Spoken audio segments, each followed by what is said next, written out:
Online success YouTube channel पर आप सभी का स्वागत है। आज की इस क्लास में हम तृतीय श्रेणी अध्यापक भर्ती 2026 के लिए निःशुल्क टेस्ट सीरीज शुरू कर रहे हैं, जो लेवल 1 गणित विषय के लिए रहेगी। आज का हमारा जो टॉपिक है वो है पूर्ण संख्या, अभाज्य संख्या, भाज्य संख्या और दशमलव संख्या। चलिए शुरू करते हैं। पहला प्रश्न लेते हैं। यदि 0.111 फिर आगे डॉट डॉट लिखा हुआ है और इसका मान अगर 1/9 है तो 0.444 फिर डॉट डॉट डॉट किसके बराबर होगा। अभी ये जो संख्या लिखी हुई है 0.111 फिर डॉट डॉट लिखा हुआ है, ये जो संख्या है ना, इसका जो नाम है वो है अशांत, क्योंकि ये शांत नहीं हो रही है, ठीक है ना, अशांत। और इसमें एक जो है वो बार बार आ रहा है, तो ये जो संख्या है वो है अशांत आवर्ती दशमलव संख्या है, ठीक है। अशांत दशमलव या फिर अशांत आवर्ती दशमलव संख्या है। इसको हम जो है 0.1 बार भी लिख सकते हैं। बार का मतलब कौन सा अंक बार बार आ रहा है। अब किसी भी अशांत आवर्ती दशमलव को हम भिन्न के रूप में लिखना चाहें तो वो कैसे लिखते हैं, उसका तरीका आप ध्यान से समझिएगा। सबसे पहले आप जो है दशमलव को भूल के पूरी संख्या को लिख लीजिए। तो दशमलव को यहाँ पे अगर हम भूल जाते हैं तो संख्या कितनी, 1 है। फिर माइनस का निशान। फिर यहाँ पे हमें ये लिखना है कि कितने अंकों के ऊपर बार नहीं है, ठीक है। तो यहाँ पे एक भी ऐसा अंक नहीं है जिसके ऊपर बार हो, तो 0 आ जाएगा, ठीक है। फिर जितने अंकों के ऊपर बार है वो आपको यहाँ पे लिखना होता है नीचे, और कितने अंकों के ऊपर बार नहीं है उतने आपको 0 लगाने होते हैं। तो यहाँ पे ऐसा कोई अंक है नहीं, तो इसका सीधा सीधा मान कितना हो जाएगा, 1/9 हो जाएगा। तो जिस प्रकार से 0.1 बार को 1/9 लिखा गया है, उसी प्रकार से हमारा जो प्रश्न है वो है 0.444, उसको हम 0.4 बार लिख सकते हैं। तो इसका जो मान आ जाएगा वो आएगा 4/9। तो इसका मतलब हमारा जो आंसर है वो ऑप्शन नंबर कौन सा है, डी है। अब अगर इसके अलावा कोई सवाल आ जाए, मान लीजिए ये एक सवाल है 4.107, ठीक है, और यहाँ पे जो बार है वो जो है वो 0.7 के ऊपर, इसको हमें लिखना है भिन्न रूप में। तो देखिए कैसे लिखेंगे। सबसे पहले जो है दशमलव को हटा दीजिए आप, तो संख्या बन जाएगी 4107, ठीक है। फिर माइनस का निशान। अब कितने अंकों के ऊपर बार नहीं है वो संख्या लिखनी है, तो यहाँ पे 4 और 1 के ऊपर बार नहीं है तो वो आ जाएगा। फिर नीचे जितने अंकों के ऊपर बार नहीं है, ठीक है, दशमलव के बाद में देखना जितने अंकों के ऊपर बार है, ठीक है। दशमलव के बाद में आपको देखना है इधर जिसके ऊपर बार है, तो यहाँ पे 2 अंकों के ऊपर बार है तो 2 9 लिखने हैं, ठीक है। और दशमलव के बाद जितने अंकों के ऊपर बार नहीं है उतना क्या लगाना, 0 लगाना है, ठीक है। ये हमारा आंसर हो जाएगा। तो 7 में से 1 गया 6, ठीक है। और नेक्स्ट है फिर 10 में से 4 गए 6, फिर आ जाएगा 0 और फिर आ जाएगा 4 और नीचे 990, ठीक है। इसको काटापीटी करेंगे तो आंसर आ जाएगा 2033 और 495, ठीक है। ये इसका लिखने का तरीका है। जैसे एक और उदाहरण लेते हैं, जैसे मान लीजिए 2.345, ठीक है, और 4 5 के ऊपर बार है। तो सबसे पहले लिख लेंगे इसको 2 3 4 5, फिर माइनस का निशान। अब बिना बार वाली संख्या कौन सी वो लेनी है, तो बिना बार वाली संख्या यहाँ पे है 23, ठीक है। बट्टे में दशमलव के बाद में देखना है कितने अंकों के ऊपर बार है, उतनी बार 9 लिखना है। तो 2 अंकों के ऊपर बार है तो 9 को 2 बार लिखेंगे। अब दशमलव के बाद कितने अंकों के ऊपर बार नहीं है उतना 0 लगाना है, तो 1 अंक के ऊपर बार नहीं है तो जी हाँ 0 लग जाएगा। अब घटा दीजिए, 5 में से 3 गए 2, 4 में से 2 गए 2, और 3 और 2, और बटे में 990। इसको हम काटापीटी करेंगे तो हमारा आंसर आ जाएगा, ठीक है। तो जब भी अशांत आवर्ती दशमलव अगर लिखा हुआ हो तो इसको हम इस प्रकार से भिन्न के रूप में बदल सकते हैं। तो ऐसे सवाल परीक्षा में कई बार आते हैं, इसका आपको अच्छे से अभ्यास करना है, ठीक है। अब लेते हैं नेक्स्ट प्रश्न। अगला प्रश्न है, सबसे न्यूनतम संख्या जिसे √27 को गुणा करने पर एक प्राकृत संख्या प्राप्त हो जाती है। अब देखिए यहाँ पे एक शब्द आया है प्राकृत संख्या। तो सबसे पहले प्राकृत संख्या को किससे दर्शाते हैं, n से दर्शाते हैं, ठीक है। तो प्राकृत संख्या शुरू कहाँ से होती है, 1 से, 1 2 3 4 एंड सो ऑन। तो सबसे छोटी प्राकृत संख्या कौन सी है, 1 है। अब हम बात करते हैं प्रश्न में। प्रश्न में हमें लिखा हुआ है √27। √27 को हम जो है 9 × 3 लिख सकते हैं, और 9 का वर्गमूल निकल जाएगा 3, और √3 अंदर ही रहेगा, है ना। तो 3√3 √27 का मान होता है। अब इसको किससे गुणा करेंगे, छोटी से छोटी संख्या देखनी है आपको, है ना। ये जैसे पहला ऑप्शन है तो ये 3√3 ही है, ठीक है। तो ये ए और बी तो ऑप्शन दोनों सेम हो गए। अब सी और डी में बात करते हैं। सी और डी में देखिए 3 बड़ा है, √3 छोटा है, तो छोटी से छोटी संख्या देखनी है आपको, है ना। तो अगर मैं इसको गुणा कर दूँ अगर हम इसको 3√3 मतलब √27 को किससे गुणा कर देते हैं 3 से, तो आपको ध्यान रखना √3 का जब 3 से गुणा होगा तो 3 आएगा, 3 का 3 से गुणा करेंगे तो 9 आ जाएगा। और 9 एक ऐसी संख्या है, ये एक प्राकृत संख्या है। तो यहाँ पे सबसे छोटी संख्या जो है वो हमारा उत्तर है वो है √3, क्योंकि 3 इससे बड़ा है। ए और बी ऑप्शन दोनों सेम हो गए, इसलिए ए और बी तो ऑप्शन हो नहीं सकता, इसलिए हमारा उत्तर क्या हो जाएगा √3 हो जाएगा। ठीक है, अगला प्रश्न है, ये काफ़ी महत्वपूर्ण प्रश्न है, इसको ध्यान से समझिएगा आप। 1/2 + 1/3 का दशमलव प्रसार है, तो 1/2 + 1/3, पहले हम इसको लसब लेके हल करेंगे। 2 और 3 का लसब कितना आएगा 6। अब 2 का भाग 6 में जाएगा 3 बार, और 3 का ऊपर 1 से गुणा करेंगे तो 3 आ जाएगा, प्लस 3 का 6 में भाग लगेंगे 2 बार, 2 का 1 से गुणा करेंगे 2 आ जाएगा। अब 3 + 2 कितना हो जाएगा 5, और 5 के नीचे आ जाएगा 6। अब हमें क्या करना, 5 के अंदर 6 का भाग देना है, तो भाग नहीं जा रहा, पहले लगेगा 0 पॉइंट, फिर लगेगा 0 आ जाएगा, और 6 का भाग गया इसमें 8 बार, 8 छंग 48, पीछे बचा 2। अब पॉइंट का आ गया 0, 6 3 18, फिर शेष पर वापस कितना आ गया 2, फिर पॉइंट का 0 आ गया 6 3 18, फिर शेष पर वापस कितना आ गया 2। इस प्रकार से हम देख रहे हैं कि ये आगे से आगे चलता रहेगा। इसका मतलब जो 5/6 है वो 0.83333 इसके बराबर है। अगर हम यहाँ पे ध्यान से देखें तो 3 जो है वो उसकी पुनरावृत्ति हो रही है, तो 3 के ऊपर क्या लग जाएगा 12 लग जाएगा। तो इसका जो आंसर है वो है ऑप्शन नंबर डी, 0.83 बार। बार का मतलब है वो अंक बार बार आ रहा है ना, तो इसका दशमलव प्रसार जो है वो 0.83 है। और अगर इसका नाम पूछ ले कि भाई इसका दशमलव प्रसार है किस प्रकार का, तो इसका उत्तर होगा अशांत आवर्ती। अशांत का मतलब है ये कभी भी शांत नहीं होगा, मतलब ख़त्म नहीं होगा भाग, है ना। और आवर्ती का मतलब है यहाँ पे 3 अंक जो है वो बार बार आ रहा है, तो इसका उत्तर हो जाएगा ऑप्शन नंबर डी। नेक्स्ट प्रश्न है, ये काफ़ी महत्वपूर्ण प्रश्न है, इसको ध्यान से समझिएगा आप। निम्नलिखित में से सत्य कथन बताना है। पहला कथन है संख्या 1 न तो भाज्य है और न ही अभाज्य। अब भाज्य और अभाज्य क्या होता है वो भी आपको मैं बता देता हूँ। भाज्य संख्या क्या होती है, ऐसी संख्या जिसके 2 से अधिक गुणनखंड हो, 2 से अधिक क्या हो गुणनखंड हो। ऐसी संख्या जिसके 2 से अधिक गुणनखंड हो उसे क्या कहते हैं, भाज्य संख्या कहते हैं। ठीक है, अब बात आती है अभाज्य क्या होती है। अभाज्य का मतलब है जिसके केवल 2 गुणनखंड हो, वो भी भिन्न भिन्न, केवल 2 गुणनखंड हो, है ना, वो भी भिन्न भिन्न होना चाहिए, अलग अलग होना चाहिए ना, उसे क्या कहते हैं भाज्य संख्या कहते हैं। अब हम बात करते हैं सबसे पहले 1 की, तो 1 का जो गुणनखंड है वो कौन है, 1 ही है, तो 1 न तो भाज्य संख्या न अभाज्य संख्या। फिर बात करते हैं हम 2 की, तो 2 का गुणनखंड 1 तो 1 है और 1 2 है। गुणनखंड का मतलब है 2 के अंदर किस किस का भाग जा रहा है, तो इसका मतलब 2 जो है वो कैसी संख्या है, ये एक प्राइम नंबर है ना, भाज्य संख्या है। फिर बात करते हैं 3 की, तो 3 में 1 तो 1 का भाग जाता है और 1 3 का भाग जाता है, तो इसका मतलब ये 3 भी जो है वो प्राइम नंबर है। फिर हम बात करते हैं 4 की, तो 4 के अंदर देखो 1 का भाग जाता है, 4 के अंदर 2 का भाग जाता है और 4 के अंदर 3 का भाग जाता है। इसका मतलब 4 के गुणनखंड जो है 2 से अधिक हो गए, तो ये कैसी संख्या है, ये भाज्य संख्या है, या फिर इसको अंग्रेजी में कहते हैं कंपोजिट नंबर है। ठीक है, तो ये आपको ध्यान रखना है भाज्य क्या होती है और अभाज्य क्या होती है। इसके अलावा सबसे छोटी जो भाज्य संख्या अभाज्य संख्या है वो है 2 है, और सबसे छोटी जो विषम अभाज्य संख्या वो कौन है, 3 है, और 2 जो है वो एकमात्र सम अभाज्य संख्या है, एकमात्र सम अभाज्य संख्या। इसके बाद कोई भी सम अभाज्य संख्या नहीं आती, सारी की सारी विषम अभाज्य संख्या आएगी। तो पहला कथन जो है वो संख्या 1 न तो भाज्य है और न ही अभाज्य, ये कथन इसका मतलब सही है। दूसरा है छोटी से छोटी अभाज्य संख्या 2 है जो एकमात्र सम अभाज्य संख्या है, ये भी कथन सही है। 3 अंकों की सबसे छोटी संख्या मतलब अभाज्य संख्या जो है 101 है तथा सबसे बड़ी अभाज्य संख्या 997 है, तो ये कथन भी आपको ध्यान रखना है, ये भी सही है। 3 अंकों की सबसे छोटी अभाज्य संख्या 101 है और 3 अंकों की सबसे बड़ी अभाज्य संख्या 997 है। तो उत्तर की बात करें तो इसका जो सत्य कथन है वो ऑप्शन नंबर डी हो जाएगा, 1 2 और 3। अगला प्रश्न है, यदि मानक रूप में लिखी गई परिमेय संख्या के हर के अभाज्य गुणनखंड में 2 या 5 या दोनों अंकों के अतिरिक्त कोई अन्य अभाज्य गुणनखंड न हो तो वह संख्या होती है। इसको मैं बता देता हूँ उदाहरण के द्वारा। जैसे मैंने लिख दिया 1/8, ठीक है, एक संख्या ले ली मैंने।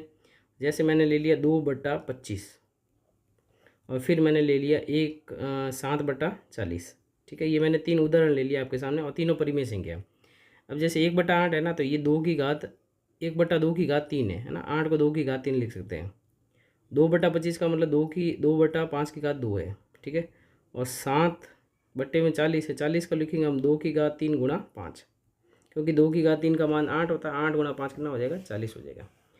अब इसको हम पढ़ते हैं। यदि मानक रूप में लिखी गई परिमेय संख्या के हर के अभाज्य गुणनखंड या तो 2 की घात में होंगे, या 5 की घात में होंगे, या दोनों की घात में होंगे, तो इन सब का जो दशमलव प्रसार है ना, अभी जो हमने सारी संख्या लिखी है, इनका जो दशमलव प्रसार है वो शांत है। कैसा है?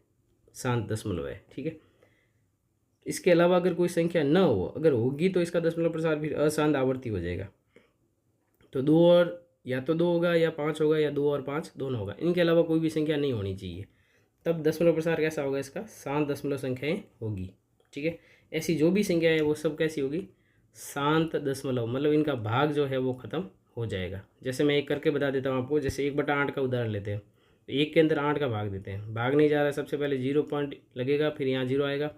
8 एकम 8, फिर शेष पल 2, पॉइंट का 0 आया। 8 दूनी 16, फिर शेष पल कितना बचा? 4, और 8 पंजे 40। तो आप देख रहे होंगे यहाँ पे भाग जो है वो खत्म हो गया। इसका मतलब इसका दशमलव प्रसार कैसा है? शांत है, ठीक है। 2/25 की बात करते हैं, तो 2 के अंदर किसका भाग देते हैं? 25 का। सबसे पहले भाग नहीं लग रहा है, 0 पॉइंट लगेगा, फिर यहाँ 0 आएगा।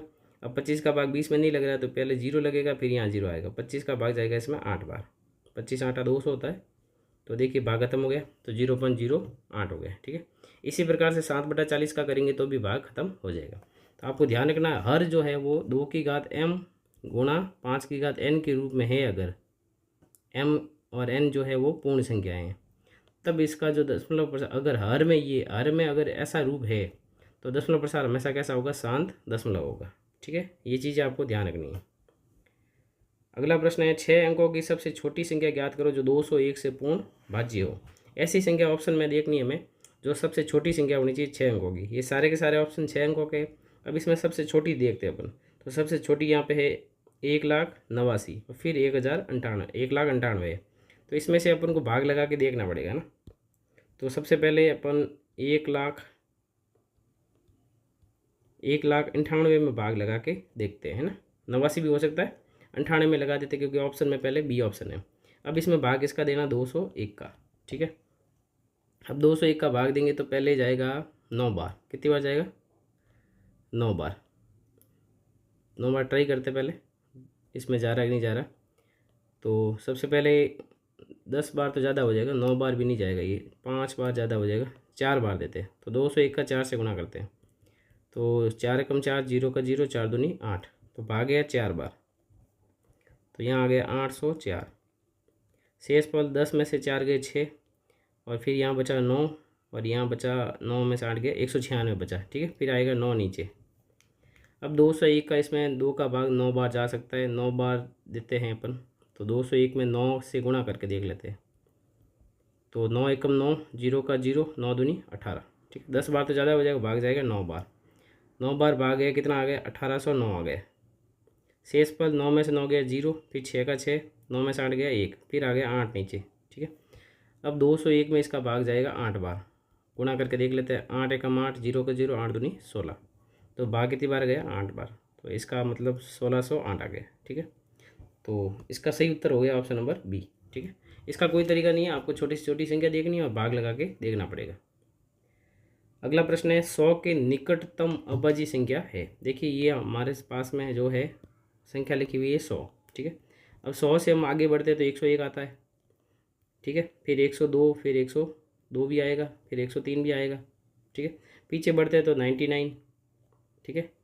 फिर 98, फिर 97, ठीक है। ये इस प्रकार से। अब देखना इसके निकटतम कौन सी है। देखो सबसे पहला ऑप्शन है 101, तो 101 देखो इसके जस्ट पास में ही है। फिर 97, 97 देखिए 2 स्टेप इतना दूर है, वो बीच में 2 संख्या आ गई। 103 ये भी 2 स्टेप छोड़ के है, 2 क्या 4 हो गए ना, ये यहाँ से है ना यहाँ तक है। फिर 91, 91 और भी दूर हो जाएगा ना। 91 पहली बात अभाज्य संख्या नहीं है, ये तो कट हो जाएगा, ठीक है। अब सबसे नज़दीक जो है ना वो कौन सी है? वो है हमारे पास में यहाँ पे 101, जस्ट इसके पास में ही है। तो इसका उत्तर हो जाएगा ऑप्शन नंबर ए। सबसे निकटतम जो अभाज्य संख्या इन चारों ऑप्शन में से वो 101 है। अगला प्रश्न है, एक से लेकर 80 तक जो गिनती होती है उसमें कितने जो ऐसे जो है अभाज्य युग्म हैं, कितने अभाज्य युग्म हैं। अब अभाज्य युग्म क्या होता है वो आपको ध्यान रखना। पहले तो अभाज्य संख्याओं का एक ऐसा युग्म, युग्म का मतलब है ऐसी दो संख्या होनी चाहिए, दोनों अभाज्य होनी चाहिए और जिसमें दो का अंतर होना चाहिए। जैसे मैं उदाहरण लेता हूँ 3 और 5, ठीक है। अब 3 और 5 में दोनों अभाज्य संख्या, दोनों में अंतर कितने का, 2 का है, ठीक है। इसी प्रकार 5 और 7, 5 और 7, ठीक है। इसी प्रकार 11 और 13, 11 और 13। फिर लेते हैं अपन 17 और 19, ठीक है।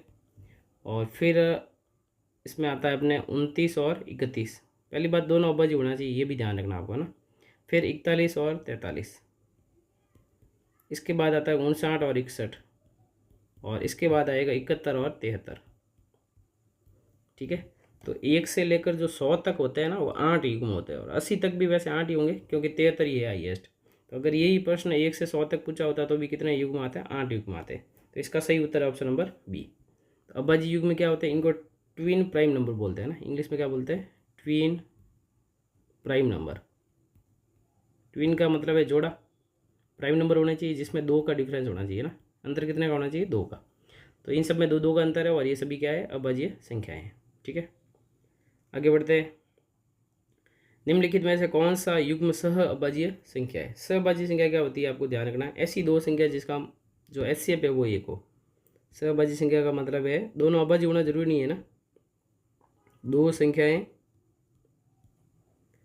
संख्याएं जिनका एचसीएफ मतलब मस कितना हो, 1 हो, मतलब उनमें उभयनिष्ठ गुणनखंड 1 ही होना चाहिए, 1 के अलावा कोई भी संख्या उभयनिष्ठ नहीं होनी चाहिए, ठीक है।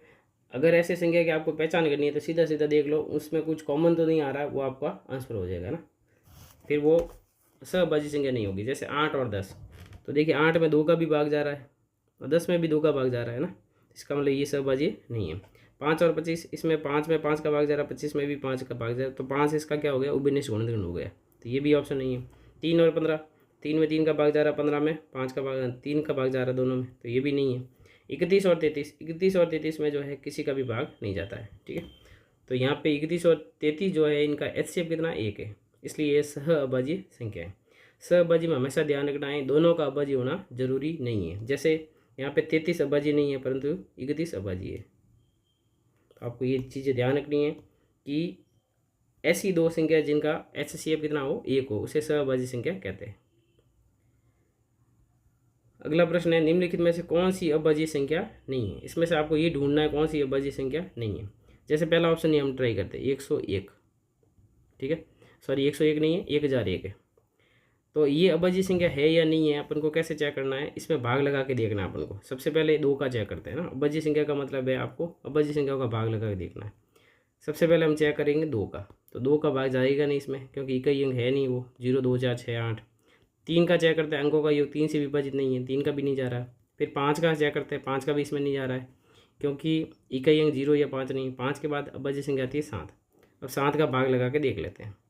7 एकम 7, पीछे बचा 3, 0, 7 चौक 28, पीछे बचा 2 और 7 3 21। इसका मतलब इसमें 7 का भाग जा रहा है ना, 7 का भाग जा रहा है, इसका मतलब ये अभाज्य संख्या नहीं है। अभाज्य संख्या क्या होती है, जिसमें 1 का और खुद का ही भाग जाता है। तो कोई भी संख्या उसमें 1 का और खुद का भाग तो जाएगा ही जाएगा।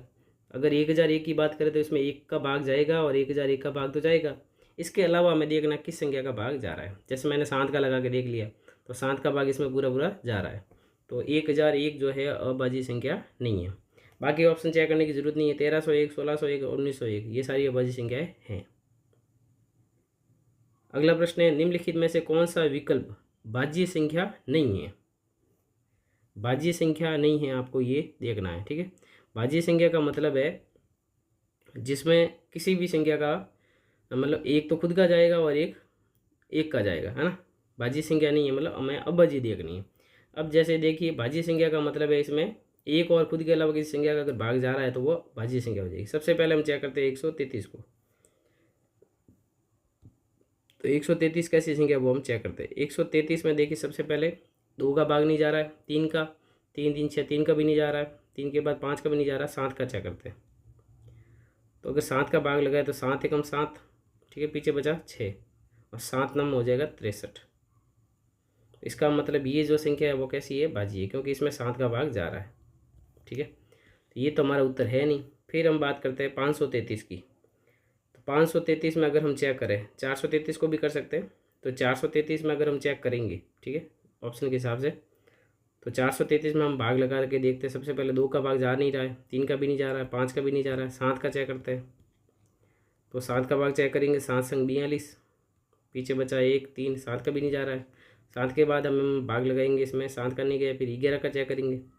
तो 11 का भाग इसमें चेक करते हैं, तो 11 एकम 11, 11 दो 11 से 33, पीछे बचा 10 और 11 के बारे में 103 नहीं आता है, तो 11 का भी भाग नहीं जा रहा। फिर 13 का चेक करते हैं, 13 तिया 39, 13 तिया 39, ठीक है, पीछे बचा 4, इसमें 13 का भाग भी नहीं जा रहा है, ठीक है। फिर 13 के बाद में 17 का चेक करेंगे, ऐसे भाग लगा के अपन को चेक करना है, ठीक है।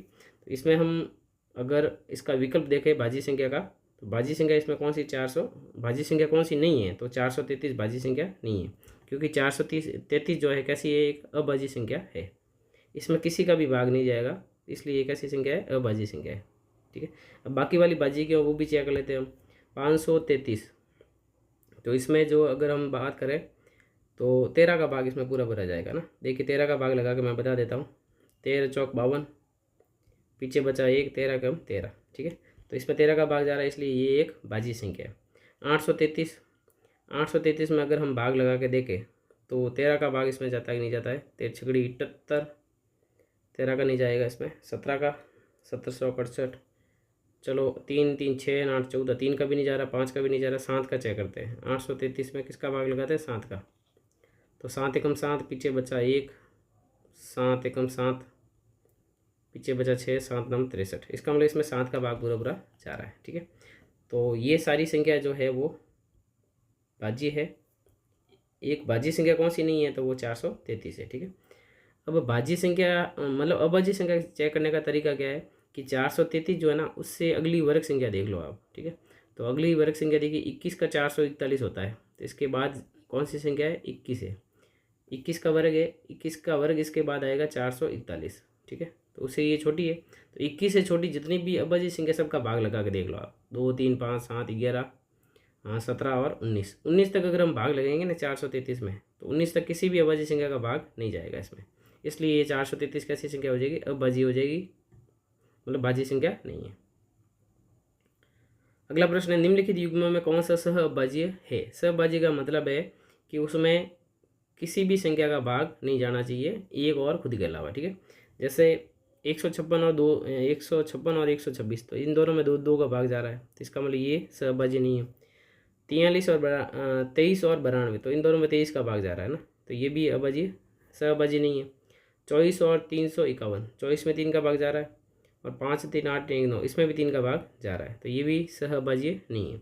18 और 35 में जो है एक के अलावा किसी भी संख्या का भाग नहीं जा रहा है, क्योंकि 18 की हम बात करें तो इसका जो अभाज्य गुणनखंड है वो 2 गुणा 3 गुणा 3 है, और 35 का जो गुणनखंड है अभाज्य गुणनखंड वो 5 गुणा 7 है, तो इसमें कुछ भी कॉमन है नहीं, तो इसका मतलब इनका HCF कितना, 1 है, इसलिए 18 और 35 जो है सहअभाज्य संख्या है। अगला प्रश्न, ये काफ़ी महत्वपूर्ण प्रश्न है, इसको ध्यान से समझिएगा। मान ले कि P, Q और R विशिष्ट पूर्णांक है, R एक धनात्मक सम पूर्णांक है, R कैसा पूर्णांक है, एक धनात्मक सम पूर्णांक है, तो R को मान लीजिए आप 2 है, ठीक है। जबकि P और Q धनात्मक विषम पूर्णांक है। अब Q और P की बात करते हैं, तो ये दोनों धनात्मक है और विषम है, तो इसको P को 1 मान लेते हैं और Q को हम 3 मान लेते हैं, ठीक है। निम्नलिखित व्यंजक में से कौन सा सत्य नहीं हो सकता, कौन सा सत्य नहीं है वो हमें चेक करना है, तो सारी वैल्यू रख के देख लेते हैं, ये सब हमने माना है, आप इसके अलावा भी कोई ले सकते हैं। Q का मान रख देते हैं 3, यहाँ पे Q का मान रख देते हैं 3।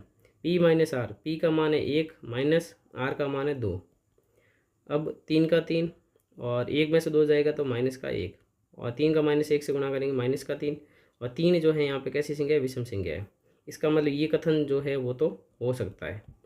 P माइनस R का स्क्वायर सम है, अब P का मान कितना 1 है, माइनस R का मान कितना है 2 है, और उसका क्या करना है, स्क्वायर करना है। 1 में से 2 घटाएंगे तो माइनस का 1 आएगा, और माइनस 1 का स्क्वायर क्या होता है 1, और जो कि कैसी संख्या है, एक विषम है, जबकि प्रश्न में कैसा लिखा हुआ है, सम है, तो यही जो है वो नहीं हो सकता, ठीक है। बाकी सारे चेक करेंगे तो सारे आएंगे। तो इसका सही उत्तर हो जाएगा ऑप्शन नंबर बी। अगला प्रश्न है 3√16 एक खाली जगह है, कौन सी संख्या है इसमें से? अपरिमेय संख्या, काल्पनिक संख्या, पूर्णांक संख्या या फिर अभाज्य संख्या। बात हो रही है 3√16 की, ठीक है। रूट में जो संख्या है ना वो है 16, और 16 का जो वर्गमूल निकलता है वो कितना निकलता है? 4 निकलता है। और 3 का जब 4 से गुणा करेंगे तो कितना आएगा? 12, ठीक है। अब पहला ऑप्शन है अपरिमेय संख्या है, तो अपरिमेय संख्या है नहीं, काल्पनिक संख्या भी है नहीं, ठीक है। डी ऑप्शन है अभाज्य संख्या, 12 उत्तर आया, 12 अभाज्य संख्या नहीं है, 12 तो भाज्य संख्या है, इसलिए इसका उत्तर क्या हो जाएगा? ये एक पूर्णांक है। काफ़ी अच्छा प्रश्न है, तो इसका उत्तर हो जाएगा ऑप्शन नंबर सी। नेक्स्ट प्रश्न है निम्नलिखित में से कौन सी रूढ़ संख्या है? रूढ़ का मतलब है अभाज्य संख्या। रूढ़ का मतलब क्या है? अभाज्य संख्या है, जिसको अंग्रेजी में कहते हैं प्राइम नंबर, ठीक है। इसमें से ऐसी संख्या ढूंढनी है जो अभाज्य संख्या है, जो सिर्फ खुद के बारे में आती है। अब हम बात करते हैं ऑप्शन नंबर बी की, 39। तो 39 में 3 का भाग जाता है, ठीक है। अभाज्य का मतलब जिसमें एक और स्वयं के अलावा किसी का भाग नहीं जाता, तो ये अभाज्य नहीं है। 51 इसमें भी 3 का भाग जाता है, तो ये भी अभाज्य नहीं है। 27 इसमें भी 3 का भाग जाता है, तो ये भी अभाज्य नहीं है। तो इसका मतलब उत्तर कौन सा हो जाएगा? 47। 47 में किसी का भी भाग नहीं जाता, इसलिए उत्तर हो जाएगा ऑप्शन नंबर ए।